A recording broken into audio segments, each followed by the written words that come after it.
ahora sí nos metemos con los temas de energía. Se está desarrollando en Egipto una cumbre ambiental, así que vamos a ponernos a hablar de eso porque la energía es uno de los temas claves.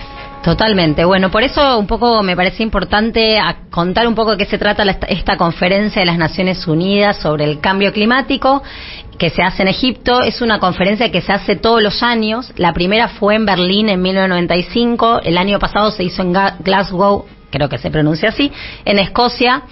¿Y cuáles son los objetivos de estas conferencias? Básicamente son conferencias que buscan chequear si se están cumpliendo los objetivos o no, que se fijaron en dos momentos importantes en términos climáticos o de las cuestiones ambientales.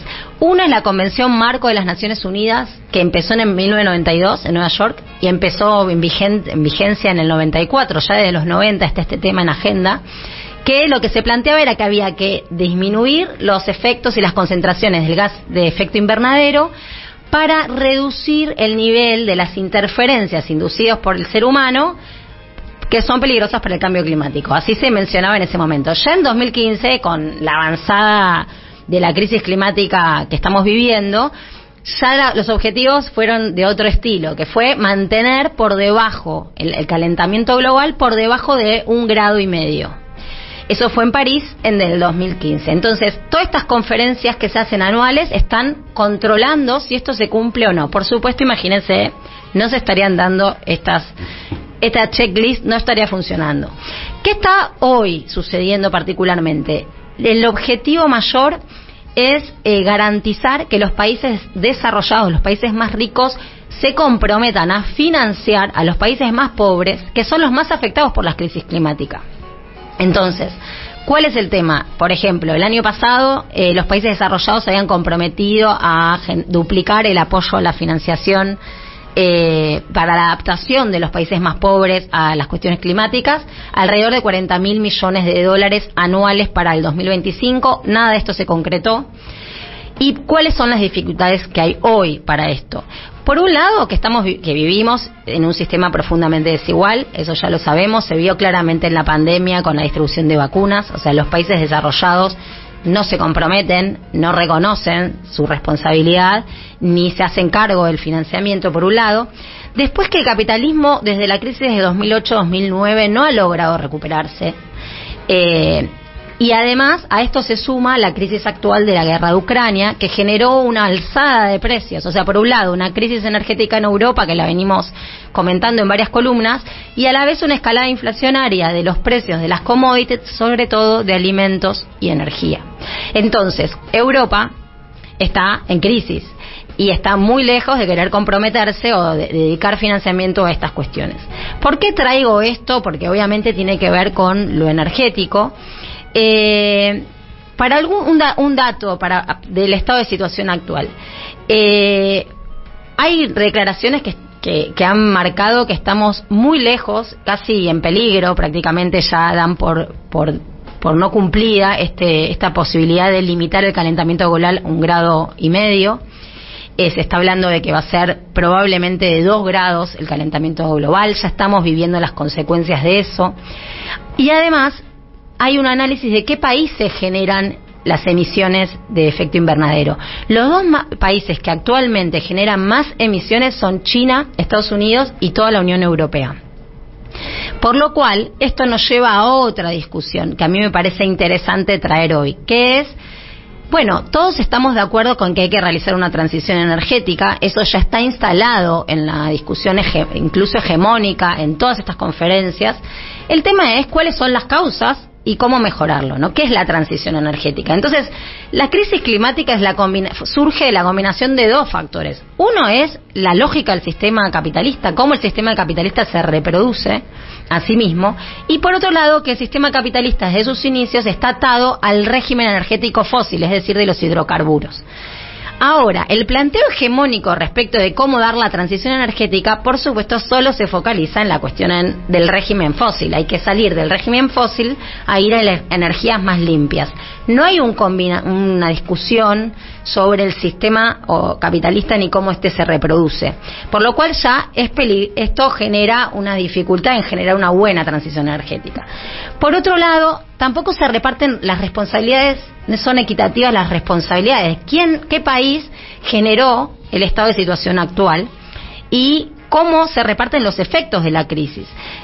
Por ejemplo, un investigador argentino de estos temas, Ignacio Sabatella, planteaba que mientras que los países centrales concentran las responsabilidades históricas de la emisión de gas de efecto invernadero, es decir, desde la revolución industrial hasta ahora, los países periféricos son los que tienen una doble vulnerabilidad, porque por un lado se encuentran en regiones donde el impacto climático es mucho mayor y a la vez no cuentan con los medios financieros ni tecnológicos. ¿Para qué? Para mitigar las propias emisiones. Entonces eso genera que el proceso de descarbonización y reducción de gases genera ganadores y perdedores, que casualmente son siempre los mismos. Entonces esto trae la cuestión de la deuda climática, la deuda ambiental.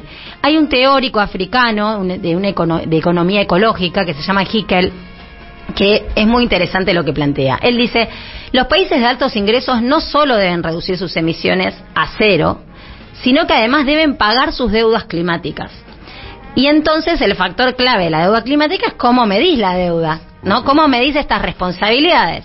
Y Hickel hace todo un análisis metodológico, ¿no? Para asumir con un número cuantitativamente cuáles son estas deudas, y esto llega a ciertas conclusiones. Y dice que Estados Unidos y la Unión Europea son los mayores deudores climáticos, mientras que China e India, recuerden que China e India tienen desarrollos tardíos industriales.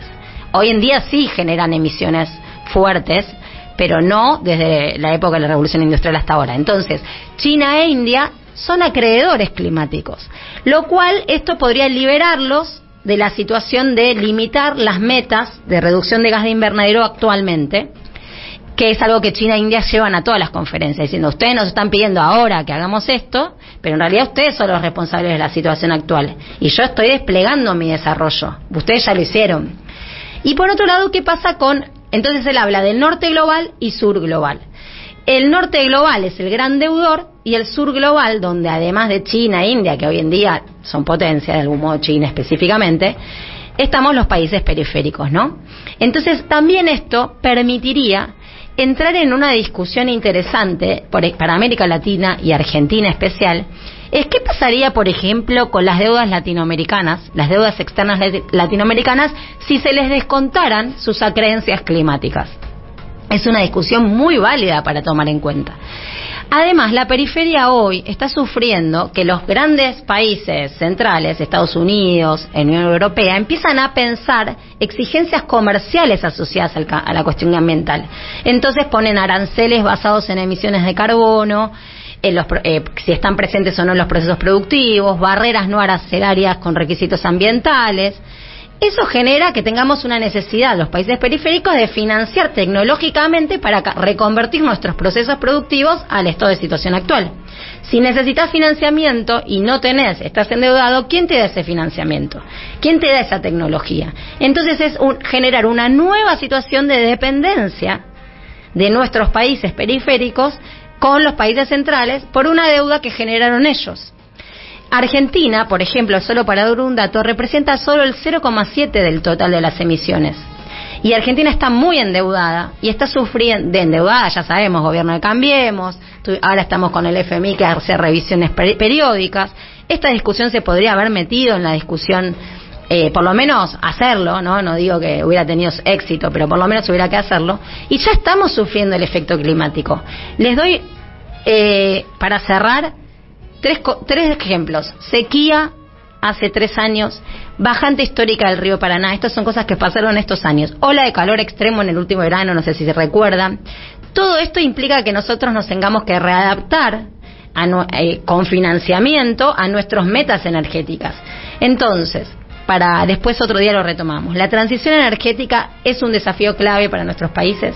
Es un desafío que requiere pensar, que el Estado intervenga y piense su planificación, pero necesariamente implica discutir en términos mundiales cuál es nuestro lugar en el mundo, y más aún ahora que nuestros recursos naturales son muy preciados, así como decía Fede Montero, el litio, el gas no convencional y demás, son muy preciados para los países centrales. Es un momento donde tenemos poder para negociar.